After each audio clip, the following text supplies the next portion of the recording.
अब तक हम रोमियो अध्याय 14 की चुनौतीपूर्ण धाराओं में यात्रा कर रहे हैं और प्रेरित पौलुस विश्वासियों को इन संदिग्ध बातों के बारे में मार्गदर्शन दे रहे हैं। हम इन्हें जीवन के ग्रे एरिया कह रहे हैं और ये वे क्षेत्र हैं जहां बाइबल किसी निर्णय के बारे में स्पष्ट रूप से कुछ नहीं कहती जो हमें लेना होता है। अब तक की हमारी यात्रा में पौलुस ने व्यक्तिगत विश्वास विकसित करने के लिए प्रोत्साहित किया है और प्रार्थना के साथ सावधानी पूर्वक यह निर्धारित करने के लिए कि कौन सा निर्णय सबसे बुद्धिमान और परमेश्वर की महिमा करने वाला हो। साथ ही पौलुस प्रभावी रूप से हमें यह भी बताते हैं कि हमें मसीही समुदाय के हर व्यक्ति से एक जैसा निर्णय लेने की अपेक्षा नहीं करनी चाहिए। रोम में वे लोग जो पगान बाजार से मांस नहीं खाते थे, वे उतने ही सही थे जितने वे विश्वासी जो अपना स्टेक और हैमबर्गर सीधे मंदिर से खरीदते थे। वे सभी सप्त के दिन को एक जैसी दृष्टि से नहीं देखते थे। उन्होंने यहूदी त्योहारों को भी एक जैसी भावना से नहीं देखा। और पौलुस यह स्पष्ट करते हैं कि ये व्यक्तिगत विवेक के विषय हैं। किसी भी कारण से आप आज ऐसा निर्णय लेते हैं जो अन्य मसीहियों से अलग है, और पौलुस कहते हैं कि दोनों निर्णय प्रभु के सामने समान रूप से मान्य हो सकते हैं। अब इसका यह मतलब नहीं है कि हमें अन्य विश्वासियों की चिंता नहीं करनी चाहिए, या हम यह कह सकते हैं अगर उन्हें हमारे निर्णयों से समस्या है तो वह उनकी समस्या है। नहीं नहीं नहीं। अब पौलुस आगे बढ़ने वाले हैं और हमें जीवन के इन धुंधले क्षेत्रों से निपटने के लिए एक और सिद्धांत देने वाले हैं। मैं इसे सुरक्षा का सिद्धांत कहना पसंद करता हूं। आइए अब हम रोमियो 14 में अपनी यात्रा को पद 13 से आगे बढ़ाते हैं, जहां पौलुस लिखते हैं, इसलिए अब हम एक दूसरे पर और अधिक न्याय न करें। वैसे यह लिखना इस बात का संकेत देता है कि रोम की कलीसिया में कुछ समस्या चल रही है। मतभेद अब असहमति में बदल रहे हैं और पौलुस यहां विश्वासियों को प्रोत्साहित कर रहे हैं कि वे एक दूसरे का न्याय करना बंद करें और एक दूसरे की रक्षा करना शुरू करें। कैसे? पौलुस यहां पद 13 के अंतिम भाग में लिखते हैं, बल्कि यह ठान लो कि तुम अपने भाई के मार्ग में कोई ठोकर या बाधा न रखो। अब यहां ठोकर के लिए जो शब्द है वह यूनानी शब्द का अनुवाद है जो किसी ऐसी चीज को दर्शाता है जो आपके रास्ते में है और जिस पर आप ठोकर खाते हैं। यह एक बाधा है, जैसे आपके बच्चे का खिलौना जो फर्श पर पड़ा रह जाता है और आप उस पर पैर रखकर ठोकर खा जाते हैं। इससे चोट लगती है और आप गिर भी सकते हैं। और ध्यान रखें, यहां यह विचार है कि ठोकर अनजाने में होती है।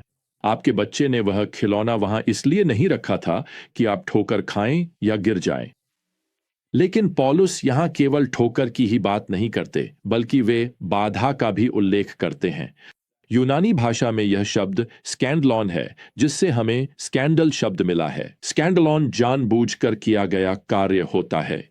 यह कुछ ऐसा है जो पूरी जागरूकता के साथ किया जाता है। वास्तव में पौलुस के समय में इस शब्द का उपयोग जाल के ट्रिगर के लिए किया जाता था, ठीक वैसे ही जैसे आजकल चूहेदानी में होता है। कुछ समय पहले हमारे पिछवाड़े के बरामदे में कुछ चूहे आ गए थे और मैंने जानबूझकर वहां एक चूहेदानी लगाई थी। मैंने उस ट्रिगर पॉइंट पर, यानी उस चूहेदानी के स्कैंडलॉन पर, एक छोटा सा चीज का टुकड़ा भी रखा था। मुझे पता था कि इससे उस चूहे को गंभीर नुकसान हो सकता है और यही मेरा इरादा भी था। अब पौलुस हमें यहां बता रहे हैं कि ऐसा जीवन मत जियो जिसमें तुम जानबूझकर किसी अन्य विश्वासी के लिए खतरनाक जाल बिछाओ, ऐसा कुछ जो उस व्यक्ति के मसीह के साथ चलने में भ्रम या आत्मिक हानि पहुंचा सकता है।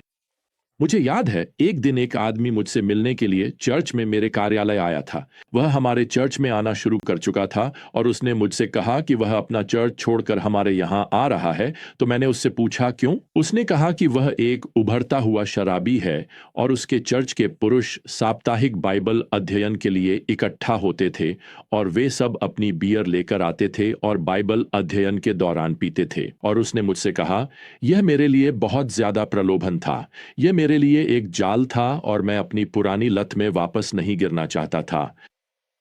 तो सुनिए, उसके मसीही भाई बेरहमी और बेपरवाही से उसके लिए एक जाल बिछा रहे थे। क्या आप सोच सकते हैं कि बाइबल अध्ययन का स्थान प्रलोभन का स्थान बन जाए? प्रियजनों, हम मसीह में अपनी स्वतंत्रता पर जितना चाहें जोर दे सकते हैं, लेकिन पौलुस यहाँ प्रभावी रूप से हमसे पूछ रहा है, क्या आपकी स्वतंत्रता नए विश्वासियों के लिए एक अस्वस्थ वातावरण बना रही है? अब पौलुस यहाँ 14वीं आयत में अपनी व्यक्तिगत गवाही जोड़ता है। मैं प्रभु यीशु में जानता और विश्वास करता हूं कि अपने आप में कुछ भी अशुद्ध नहीं है, परंतु जो उसे अशुद्ध समझता है उसके लिए वह अशुद्ध है। अब आप इस आयत को पढ़कर यह सोचने के लिए प्रलोभित हो सकते हैं, तो फिर कुछ भी चलेगा जब तक मुझे वह गलत नहीं लगता। असल में ऐसा बिल्कुल नहीं है। यहाँ अशुद्ध शब्द का अर्थ है कोई ऐसी चीज जो सामान्य है। यहूदी समुदाय इस शब्द का उपयोग उन चीजों के लिए करता था जिन्हें वे सांसारिक या सामान्य मानते थे, अर्थात पृथ्वी से संबंधित, या हम कह सकते हैं आध्यात्मिक नहीं। जब पौलुस कहता है कि वह किसी भी चीज को आध्यात्मिक नहीं मानता, तो वह स्पष्ट रूप से परमेश्वर की नैतिक व्यवस्था की बात नहीं कर रहा है, जो निश्चित रूप से कुछ चीजों को आध्यात्मिक नहीं घोषित करती है। इस संदर्भ में वह उन गैर नैतिक बातों की ओर इशारा कर रहा है जो धार्मिक विधि से संबंधित हैं, जैसे कि भोजन, रीति रिवाज और धार्मिक त्योहारों का पालन। इन मामलों में आपका निर्णय न तो सही है और न ही गलत, जब तक कि आपकी अंतरात्मा आपको परेशान न करे। तो पौलुस यहां कह रहा है कि जबकि उसे मांस खाने या न खाने में कोई बुराई नहीं लगती, लेकिन उसकी सोच ही एकमात्र मुद्दा नहीं है। उसके मसीही भाई की सोच भी मायने रखती है। प्रियजनों, हो सकता है कि आपको कुछ करने का अधिकार हो जब तक आपकी अंतरात्मा शुद्ध है, लेकिन क्या आप मसीह में अपने छोटे कमजोर भाई की अंतरात्मा की खातिर अपनी स्वतंत्रता को सीमित करने के लिए तैयार हैं?